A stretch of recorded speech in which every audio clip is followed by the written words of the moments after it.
Well, welcome back into the Mid-Norfolk cottage garden, and we're going to show you sedum. The variety here is Autumn Joy.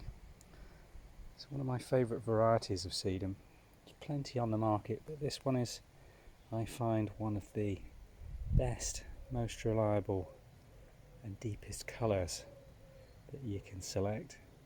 We wanted to show you that at this time of year, to try and enthuse you when we show you the other video periods of its growth and how to propagate and really replicate this planting.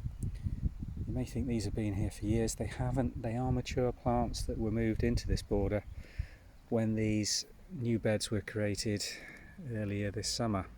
Before that, they were planted just 6 feet away in this rather scrappy looking iris bed, which is on my list of things to do, and the remnants of the planting row, which was down the side of the grass path, still remains here. There they are.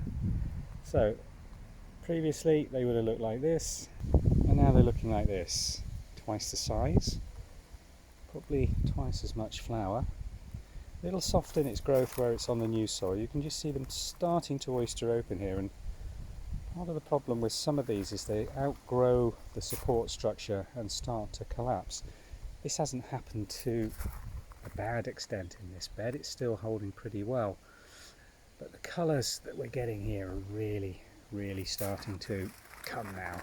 These buds are still really forming and opening up. Just look at them when we focus in closely. You'll see there are multiple heads held on these flower stalks, and initially come up quite pale, greeny, just with a hint of pink in them, and as they develop over the next couple of months, they'll darken through to their full colour and then fade away to brown. And we tend to leave them standing at that stage without deadheading or cutting them back, because they give you great overwinter structure.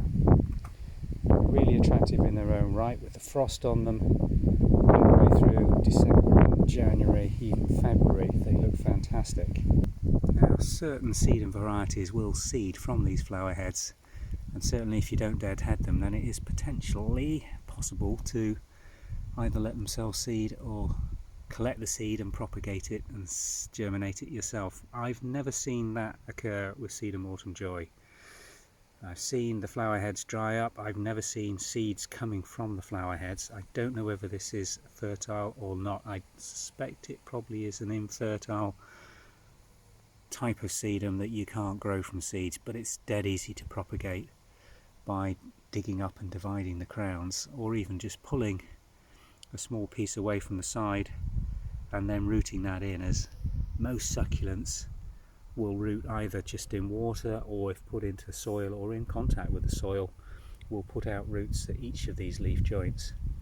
So an easy plant to propagate up, and the best time to do that is when it's in its dormant phase over winter, just after you've cut the flowering heads off.